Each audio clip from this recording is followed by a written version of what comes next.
Focus news 24/7 खबर एक नजर। शिव जी कहते हो भोलानाथ भोलानाथ महादेव दिगंबर आपके। तुम कुछ काम करो, अगर आपकी आज्ञा मिल जाए तो दवा हुआ छोड़ो, आकाश मंडल में जाऊं और चंद्रमा को पकड़ लाऊं। चंद्रमा में अमृत है तो अमृत है तो उसको ले आऊं और चैन पर चैन में वस्त्र कपड़ा, जैसे आप कपड़ा धोते हैं ना, बाल्टी में इसे पानी में डुबा के निकाला, ये मरोड़ दिया तो तल से पानी निकल के गिर जाता है। हनुमान जी ने कहा जो हो तो अनुशासन पावो, तो चंद्रमा ही निचोरी चैल सम आनी सुधा सिरना। पहले मैं चंद्रमा को पकड़ लाऊं और गीले कपड़े की तरह निचोड़ दूं लक्ष्मण के शरीर के ऊपर, तो लक्ष्मण के ऊपर वो अमृत बरस जाए। तो जब अमृत बरस जाएगा तो अमृत का काम है अमृत न मरने दे। तो लक्ष्मण जी के जीवन का खतरा समझना, ये कर सकता हूं। राम जी ने कहा रे हनुमान ये काम न करना। हनुमान जी ने कहा प्रभु इसमें आपको क्या कष्ट है? राम जी ने कहा कष्ट है, कष्ट। राम जी ने एक प्रसंग का स्मरण कराया, मैं भी आपको प्रसंग पर उस पर फिर लिए चलता हूँ, लौटकर यहीं आऊंगा। लेकिन आप क्योंकि 40 वर्ष के परिपक्व श्रोता है तो राम जी ने कहा हनुमान एक बार मैंने लंका कांड के प्रारंभ में प्रसंग आता है, पूर्व दिशा बिलो के पूर्व देख रहा उदित मयंक, कहा सदन देखो शशि मृगपति सरि से शंख। राम जी ने कहा भैया देखो ये कह प्रभु शशि महु में चकताई, कहा निज निज महती भाई। वहां सबसे पहले सुग्रीव जी कहते हैं इस सीमा प्रकट भूमि के झाई, क्योंकि सुग्रीव जी को अपनी संपत्ति पृथ्वी और संपत्ति यही दिख रही थी, तो कहते हैं ये संपत्ति ये पृथ्वी की छाया दिख रही है। मारो राहु शशि कहा कोई, अच्छा अंगद जी भी पे बोल पड़े, को कहा जब विधि रति मुख कीना, तो सार भाग शशि कर हर लीना। अंगद जी सोच रहे थे कि मेरे पिता है बाली और बाली राजा हैं, और जब पिताजी मुझे युवराज बनाकर राज्य देंगे तो पूरा का पूरा भरा भराया खजाना आ जाएगा, तो पूरा का पूरा राज्य मिलेगा भरा पूरा। लेकिन अब बन गए हैं ये महोदय मेरे चाचा श्री सुग्रीव जी, तो अब ये सुग्रीव जी से राम जी ने कह दिया था कि अंगद को युवराज बनाना, अपने बाद अंगद को राज्य देना। तो अंगद सोचते हैं कि अब जो राज्य का असली माल खजाना होगा तो ये तो अब गबन कर जाएंगे, अब उसको केवल खोखला राज पकड़ाएंगे खाली। तो अंगद जी की भावना में यही है कि वो है तो लेकिन बीच में खोखला कर दिया, सार भाग निकाल दिया। तो अंगद जी कहते हैं को कहा जब विधि रति मुख कीना, ब्रह्मा जी ने जब रति को बनाया तो रति का जो चंद्रमा की सुंदरता थी असली वो काट कर तो रति के चेहरे में लगा दिया। अब ये खोखला चंद्रमा बचा है तो बीच उसी से छेद बन गया है, तो देखिए मन पर तो ये वहां का चंद्रमा का वो भाग निकाल लिया। इसके बाद विभीषण जी बोल पड़े। विभीषण जी को अनुभव ये है कि अगर कोई जोर से चोट यहाँ मार दे तो चोट मार दे तो वहां का रक्त काला पड़ जाता है, काला दाग बन जाता है। तो विभीषण जी कहते हैं हमारे राम शशि ही कहा कोई, तो उर्मा परी श्यामता सोई। क्योंकि विभीषण जी के ऊपर लात का प्रहार रावण ने किया था, रावण के लात की चोट लगी है, तो विभीषण जी कहते हैं कि ये चोट का निशान है महाराज, ये राहु ने मारा होगा कभी ग्रहण करते समय, तो उसी चोट का निशान लगा है, क्योंकि विभीषण जी के रावण की लात पड़ी थी तो चोट का निशान। लेकिन इसके बाद राम जी बोल, राम जी कहते नहीं, क्योंकि राम जी की जो जिसकी भावना है वही बोल रहा है। राम जी की भावना क्या है? राम जी अपने भाई को हृदय में रखते हैं और भाई के हृदय में स्वयं रहते हैं और अपने हृदय में भाई को रखते हैं। ने कहा कि ये जो चंद्रमा है जहर का भाई है। कहा प्रभु ये जो चंद्रमा है गरल बंधु शशिकेरा, अति प्रिय निज और दीन बसेरा। ये समुद्र मंथन से दोनों निकले हैं, अभी चर्चा चल रही थी। श्री मणिरंभा वारुणी अमीय शंख गजराज, कल्पद्रुम शशि धेनु धानु धनवंतरी विश्ववाज। विश्व भी वहीं से निकला है, चंद्रमा भी वहीं से निकला है। तो चंद्रमा जहर का भाई है, इसलिए चंद्रमा अपने भाई जहर को अपने हृदय में बसाए हुए है। किसी ने प्रश्न कर दिया, महाराज अगर चंद्रमा के हृदय में जहर भरा होता तो चंद्रमा के निकलने वाली किरणें जहरीली हो जाती कि नहीं, जलाने वाली हो जाती? तो ये जलाता तो नहीं है। राम जी ने कहा तुम्हें क्या मालूम, जलाता है। अरे विश्व संयुत कर निकर पसारी, अजारत बिराहवंत नर नारी। राम जी ने संदेशा कहा था, हनुमान जी ने असल बटके में जब सीता जी से बताया था तब वहां कह भी रहे थे कि ये चंद्रमा की जो चांदनी जो जला रही है। अच्छा, तो सब लोगों को बड़ा डर लगा कि राम जी इस समय विरही है, जारत बिरहवंत नर नारी, इसका मतलब ये राम जी को जला रहा है। और दुहकर कमल सुधारत बाना, धनुष बाण यो कर रहे हैं। और जब राम जी को जला रहा है तो धनुष में बाण लगा के मारना दे राम जी की चंद्रमा नष्ट हो जाए। हनुमान जी ने कहा प्रभु रुकिए रुकिए रुकिए, आप जल्दीबाजी में बोल पड़े। आप तो सबसे अंत में अध्यक्षीय भाषण करना चाहिए था, अभी तो मैं बैठा हूं, मैंने अपना मत दिए नहीं, आप पीछे में बोल पड़े। राम जी ने कहा अरे तुम भी हो भी? बोले हाँ मैं भी बताऊंगा। बोले जल्दीबाजी में आप बोले पड़े हैं तो मेरी भी तो बात सुन लीजिए। अच्छा सुनाओ। तो कहे हनुमंत सुनहु प्रभु शशि तुम्हार प्रिय दास, अतव मूर्ति विधुर बसति सोई श्यामता अभाग। चूंकि हनुमान जी के हृदय में राम जी रहते हैं ना, प्रणव पवन कुमार खलबन पावक ज्ञान घन जासु हृदय आगार। तो हनुमान जी के हृदय में राम जी रहते हैं। तो हनुमान जी कहते हैं प्रभु शशि तुम्हार प्रिय दास, चंद्रमा आपका दास है और आप अपने दास के हृदय में रहते हैं, इसलिए चंद्रमा के हृदय में आप स्वयं बैठे हैं।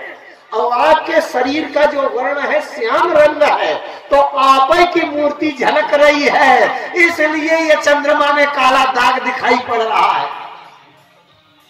और आप अपने दास को कभी मार नहीं सकते। अब हनुमान जी ने सोचा कि अब चंद्रमा से आप बैठे। अब आइए फिर उसी प्रसंग में लौटकर, हनुमान जी कह रहे थे जिस समय औषधि की बात थी, लक्ष्मण जी मूर्छित थे, हनुमान जी कह रहे थे जो हो तो अनुशासन पावो, तो चंद्रमहिनी चूरी चैल सम आनि सुधा सिर नावो। अगर आपकी आज्ञा हो जाए प्रभु तो चंद्रमा को पकड़ लाऊं और गीले कपड़े की तरह इसे मरोड़ कर निचोड़ दूं तो उसका अमृत निकल ही आवे, लक्ष्मण के शरीर में अमृत ही अमृत बरस। राम जी ने कहा हनुमान ये न करना। हनुमान जी ने कहा क्यों? राम जी ने याद दिला दिया, तुम्ही ने तो कहा था कि चंद्रमा के हृदय में आप रहते हैं तो मैं रहता हूं। हनुमान जी ने कहा था मूर्ति विधु उर्वस, तो राम जी ने कहा कि तुम्ही ने कहा था कि मैं चंद्रमा के हृदय में रहता हूँ, और चंद्रमा को जब निचोड़ोगे गीले कपड़े की तरह तो मेरी क्या दशा होगी? ये तो वैसे हो जाएगा जैसे जीन्स के पैंट में 500 का नोट हो और बढ़िया वॉशिंग मशीन में डालकर उसको धोएं और ड्रायर में डाल के सुखा दें और बाद में ध्यान आ रही है उसमें तो 500 का नोट पड़ा था, और 500 का नोट जब निकालते हैं आप दशा देखते हैं सिकड़ू मिकड़ू हो जाता है। राम जी कहते हैं अगर चंद्रमा को निचोड़ोगे तो चंद्रमा के हृदय में मैं बैठा हूं तो मेरी वही दशा हो जाती है जो 500 के नोट की होती है, वही दशा मेरी। इसलिए ये काम नहीं। हनुमान जी ने कहा कोई बात नहीं, मैं दूसरा एक काम और कर सकता हूं। क्या? बोले भेद भुवन करी भानु बाहिरो तुरत राहु दयतावो। अगर सूर्य निकलने से लक्ष्मण जी के जीवन को खतरा है तो मैं इस ब्रह्मांड से सूर्य नाम की वस्तुएं निकाल कर बाहर, सूर्य रहेगा ही नहीं तो उदय कहां से होगा। और इस ब्रह्मांड से बाहर भेद भुवन करी भानु बाहिरो, और सूर्य दोबारा लौटकर इस ब्रह्मांड में घुस ना आवे, इसके लिए उसी रास्ते पर राहु की ड्यूटी लगा दी। और राहु से कह दूं कि दोबारा अगर सूर्य घुसने को आवे तो खा लेना, वैसे तो तुमको अमावस में कभी ग्रहण मिलता है करने को ग्रसने को, लेकिन ये बोनस दे रहा हूं जब आओ तो खा लेना। तो सूर्य नाम की वस्तु रहेगी ही नहीं, उदय कहां से होगा, निकलेगा कहां से। राम जी ने कहा अरे ये काम न करना। क्यों भैया? अरे बोले सूर्य वंश के हम हैं, जब हमारे वंश के पुरखा पूर्वजे को बाहर निकाल दोगे तो हमारा क्या अस्तित्व रहेगा? किसी दिन हमको भी कान पकड़ के बाहर निकाल सकते हो। इसलिए सूर्य तो हमारे पूरे पूर्वज हैं, सूर्य वंश में हम हैं, और जब हमारा पुरोधाई नहीं रहेगा वंश का तो हमारा क्या अस्तित्व रहेगा। इसलिए सूर्य को बाहर निकाल। हनुमान जी ने कहा इसमें लिया। अच्छा, हनुमान जी ने कहा तो तीसरा काम कर सकता हूं। क्या? कहे पाताल दलों ब्याला वली अमृत कुंड कहूं लियावो। प्रभु अगर आप आज्ञा दें तो मैं इस भूतल से तल अतल सुतल तलातल रसातल पाताल इन 7 को फाड़ता हुआ चला जाऊं, और सबसे नीचे शेषनाग कुंडली लगाए बैठा है, शेषनाग की कुंडली के बीच में अमृत का कुंड भरा है, तब मार शेषनाग को भी ताड़ फाड़ करके विदीर्ण कर दूं और वहां से अमृत का कुंड ले आऊं, और लक्ष्मण का जो शरीर है उसको अमृत के कुंड में डुबा दूं तो अमृत भर जाएगा, लक्ष्मण के जीवन का खतरा समाप्त हो जाएगा। अरे राम जी ने कहा ये काम न करता। क्यों? जिस लक्ष्मण को बचाने के लिए तुम ये करोगे वो तो शेष अवतार है, शेष सहस्त्र शीश जग कारण, तो पहले उसी की कुंडली फाड़ डालोगे, उसी को तहस नहस करोगे, फिर लक्ष्मण को बचाओगे, इससे फायदा क्या होगा? इसलिए ये करो। लक्ष्मण जी तो हनुमान जी ने चौथा काम का, फिर एक काम और कर सकता हूं। क्या? बोले पटको नीच मीच मूसक इव सब ही को पाप बहाओ। ये नीच जो मृत्यु है, मृत्यु जिसके ऊपर सवार हो जाती है वो मर जाता है, ये मृत्यु को पकड़कर पटक दूं पछाड़ दूं तो मृत्यु मर जाएगी, तो किसी की मृत्यु नहीं होगी। लक्ष्मण जी सुरक्षित है, मृत्यु खत्म हो जाएगी, मृत्यु को मार डालेगा। और राम जी ने कहा ये तो बिल्कुल न करना। हनुमान जी ने कहा इसमें क्या आपत्ति हो गई? राम जी ने कहा जानते हो हनुमान, जब राम जी अरण्य कांड में वहां दंडकारण्य में चल रहे थे तो एक जगह अस्थि समूह देख रघुराया, हड्डियों का पहाड़ देखा। राम जी ने पूछा भैया ये क्या है? किसी ऋषि ने कहा प्रभु आप तो अनजान की तरह पूछ रहे हैं, निशिचर निकर सकल मुनि खाए सुनि रघुबीर नयन जल छाए। तब राम जी को भावना आ गई, राम जी ने प्रतिज्ञा कर दिया निश्चर हीन करो मही भुज उठाई पन कीन।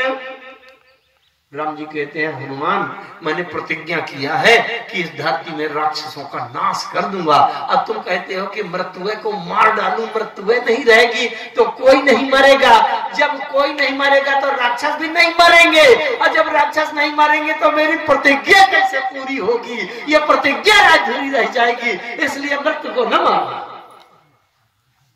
और हनुमान जी ने कहा कुछ करने का आप अनुमति ही नहीं देते।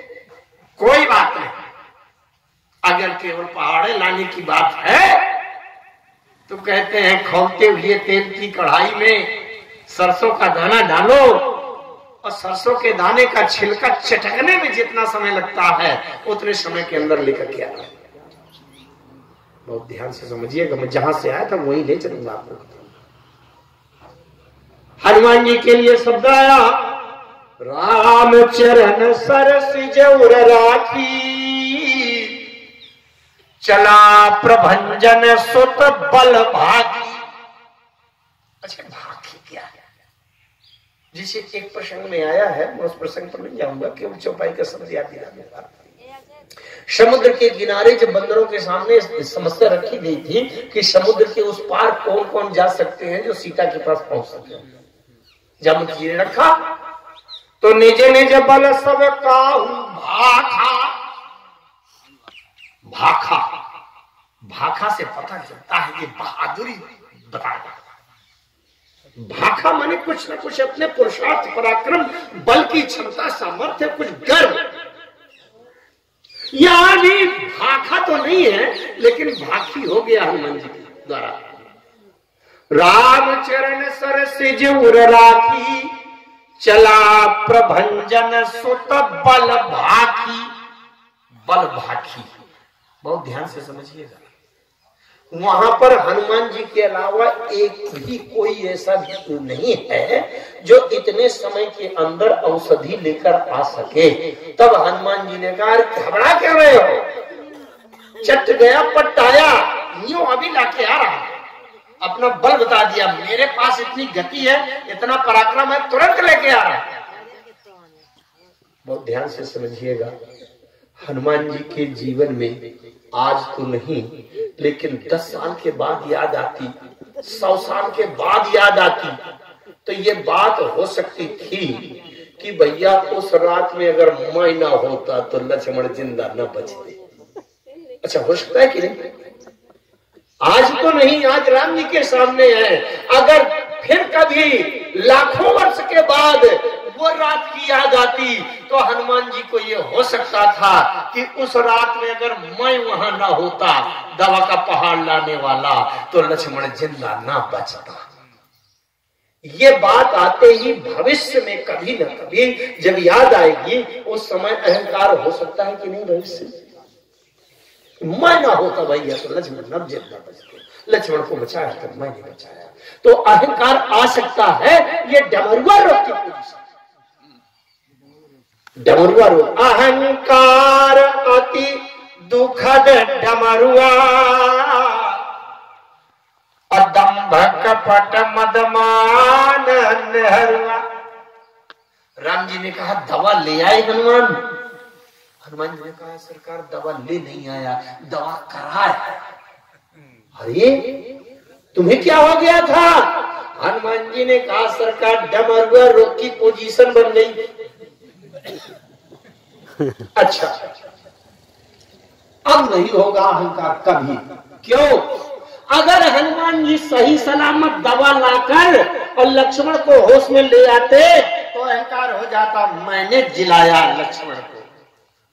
लेकिन जो व्यक्ति स्वयं बेहोश होकर टपक गया तो एक बेहोश दूसरे बेहोश को होश में कैसे ला सकता है? इसलिए अब जीवन में अहंकार नहीं होगा कि अगर मैं सक्षम समर्थ होता तो मैं तो खुद बेहोश पड़ गया था, जब मैं खुद मूर्छित पड़ा हूं तो दूसरे लक्ष्मण की मूर्छा कैसे जगा सकता हूं? अब मुझे अहंकार नहीं होगा। अहंकार की दवा कराया। राम जी ने कहा, अच्छा लक्ष्मण तो यहां मूर्छित हैं, अब तुम दवा कराने कहां गए थे? हनुमान जी ने कहा, मैं ये लक्ष्मण जो मूर्छित हैं, इसकी दवा तो लंका का वैद्य इसकी दवा करेगा। अब मैं अयोध्या वाले वैद्य के पास दवा कराने गया था। राम जी ने अयोध्या के वैद्य के 2-4 वैद्यों के नाम दिए। अच्छा, फलाने वैद्य का, कहते हैं ये कुछ नहीं, इनसे कोई दवा नहीं। फिर किससे दवा कराया? बोले, भारत दर्शनेता भाव रोगू। भरत जी का दर्शन ही सारे रोगों को मुक्त करने की एकमात्र औषधि है। भरत का दर्शन मात्र हो जाए तो संसार का रोग दूर हो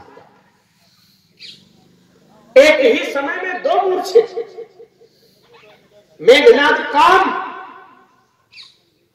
और भरत जी प्रेम। जिसको काम रूपी मेघनाथ का बाण लगा वो लंका की भूमि में मूर्छित, और जिसको प्रेमी भरत का बाण लगा वो अयोध्या की भूमि में मूर्छित। लक्ष्मण वैराग्य और हनुमान जी प्रबल वैराग्य, दोनों मूर्छित एक समय। तो हनुमान जी ने कहा प्रभु अब जीवन में अहंकार नहीं हो। क्यों? एक व्यक्ति जो स्वयं तैरना नहीं जानता वो स्वयं डूब रहा था, तो दूसरे डूबते हुए को क्या बचाएगा? इसलिए अगर किसी ने बचा लिया वो उसका एहसान मानेंगे, उसके ऊपर एहसान नहीं जताएगा कि मैंने तुमको बचाया, क्योंकि तैरना तो मैं भी नहीं जानता। इसलिए हनुमान जी ने कहा सरकार अगर सही सलामत अपने बल से पहाड़ लेते हुए और मैं समय से आ जाता तब तो मुझे अहंकार हो सकता था, लेकिन जब मैं स्वयं मूर्छित होकर टपक गया तो अब जब मैं स्वयं अपने होश में नहीं हूं तो अब ये अहंकार नहीं होगा भविष्य में कभी भी कि मैंने लक्ष्मण की मूर्छा जगाई। राम जी ने कहा अच्छा भरत के पास गए। हनुमान जी ने कहा प्रभु भरत जी के पास एक ऐसा बाण देखा सरकार, वो बाण इतना विशेष है कि वो बाण आप के पास आता है और दूसरे को भी आपके पास भेज देता है और कहीं जाते हैं। राम जी ने कहा ऐसा बाण तो मेरे पास भी है। अरे हनुमान जी ने कहा आज तक नहीं देखा। राम जी ने कहा जब मैं किसी को अपने बाण से मारता हूं तो मरने के बाद जब उसका मोक्ष होता है तो मेरे पास तो आता है, तो मेरा बाण भी मेरे पास ले आता है। हनुमान जी ने हाथ जोड़कर कहा प्रभु क्षमा करिए, आपका बाण पहले मार डालता है और मारने के बाद अब आप जानो कि कहां जाता है कहां नहीं जाता, हम क्या जाने। लेकिन भरत जी के बाण की बराबरी नहीं कर सकता आपके बाण। भरत जी का बाण इसी जीवन में जीते जी भरत जी का बाण आपके चरणों में भेज देता है। जो भरत जी के बाण का सहारा लेता है वो इसी जीवन में आपके चरण पकड़ा देता है। ऐसा बाण मैंने किसी के पास नहीं देखा। ये प्रेमी भरत का बाण है, क्योंकि भरत जी के जीवन में राम जी के चरण प्रेम के अतिरिक्त और कुछ है ही नहीं। मैं कहा करता हूं राम जी का जो दर्शन है एक तत्व का और भरत जी का दर्शन है एक तत्व का। हमारा जो शरीर जीवन है कठिनता की ओर चले जाएंगे। श्रीमद् भागवत महापुराण के 11 स्कंध में ये सृष्टि रचना शरीर रचना के तत्व की संख्या का वर्णन आया है। 25 तत्व 26 तत्व 27 तत्वों के मतभेद हैं। हम लोग मन बुद्धि चित्त अहंकार क्षिति जल पावक गगन समीरा तन्मात्रा उसके विषय और ये सब सत्वगुण रजोगुण इनमें सब भरा है, सब कुछ भरा है। जैसे कार होती है, कार में 2000 पुर्जा लगे होते हैं, एक और पुर्जा हट जाए तो कार नहीं काम करेगा। तो हमारे जीवन में तमाम अच्छे बुरे पुर्जे लगे हैं। काम क्रोध लोभ देश में भरा है, मद मोह ईर्ष्या अहंकार मात्सर्य भरा है। इसमें जब तक सतोगुण तमोगुण रजोगुण भरा है। लेकिन राम जी के दर्शन में केवल एक तत्व है, केवल एक तत्व। एक तत्व क्या है? जो आनंद सिंधु सुख राशि कृपा दया आनंद ही भरा। जब राम जी लंका पहुंच रहे थे, पहुंचने की संभावना के पास केवल एकमात्र तत्व प्रेम, वो भी राम जी की चरण। रामचरण का प्रेम ही प्रेम बना है लबालब। भरत जी के जीवन की साधना क्या है? राम प्रेम। साधन सिद्धि राम पगने हूं। अच्छा, भरत जी खाते पीते क्या है? मांगते क्या है? मांगते अगर है तो राम प्रेम। अरधर धारा मन काम गति न चाहो निर्वाण जन्म जन्म रति राम पद यह वरदान नयान। जोरी पानी बर मांगे हूँ सिय राम पद पद्म सने। एक बात बहुत ध्यान से समझिए, अभी 12वीं की बात चल रही थी, हमारे आदरणीय मिश्रा जी भी चर्चा कर रहे थे। एक बार श्री भरत जी ने मदिरा पान कर लिया, शराब पी लिया। बहुत ध्यान से समझिएगा।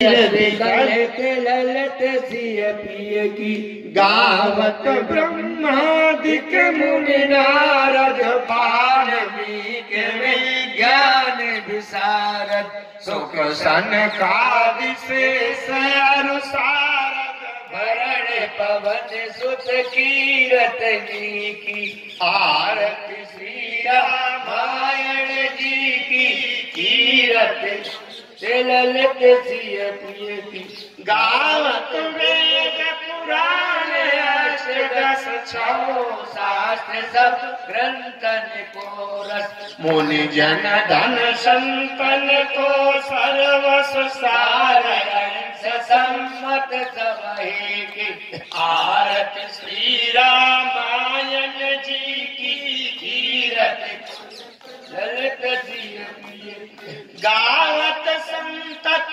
संभवानि अरगन संभव मुनि विज्ञान व्यासयादि कवि वर्ज बखानी काव्य भूषण गरुड़ के आरती श्री रामायण जी की कीरत कलित ललित सिय कलिमल हरण रस फेंकी सुभग सिंगार मोती के दलन रोग भव मूरी अमी की तात मात विद तुलसी की आरती श्री रामायण जी की कीरत कलित ललित सिय पिय कर्पूर गौरम करुणावतारम संसार सारम भुजगेन्द्रहार सदा वसंतम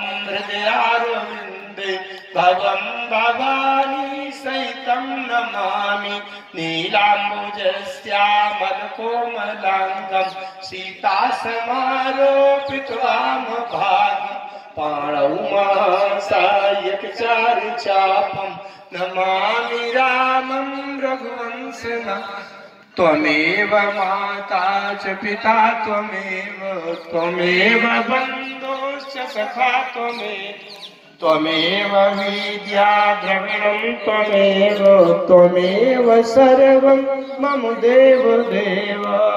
ओमार्तिक्यं समर्पयामि जलेन शुद्धीकरणं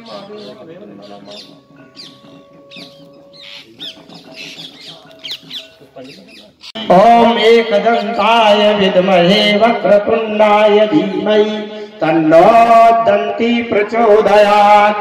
हरि ओम दाशरथाय विद्महे सीतावल्लभाय धीमहि तन्नो रामः प्रचोदयात्। हरि ओम जनकनंदन्यै च विद्महे रामप्रियायै च धीमहि तन्नो सीता प्रचोदयात्। हरि ओम वायुपुत्राय विद्महे रामदूताय धीमहि तन्नो हनुमान प्रचोदयात्। सेवन्ति काव्यकुल चंपक पाटला जय पुन्ना गजाधिकर रसाल पुष्पै बिल्वा प्रवाल तुलसी दल मंजरी त्वं पूजयामि जगदीश्वर में प्रसीद। नाना सुगंधि पुष्पाणि यथा कालो भवानि च पुष्पांजलिर्मया दत्त ग्रहण परमेश्वर। ओम संगाय सपरिवाराय सशक्तिकाय सविधाय सवाहनाय मंत्र पुष्पांजलिं समर्पयामः। बोलिए श्री सीतारामचंद्र भगवान की जय।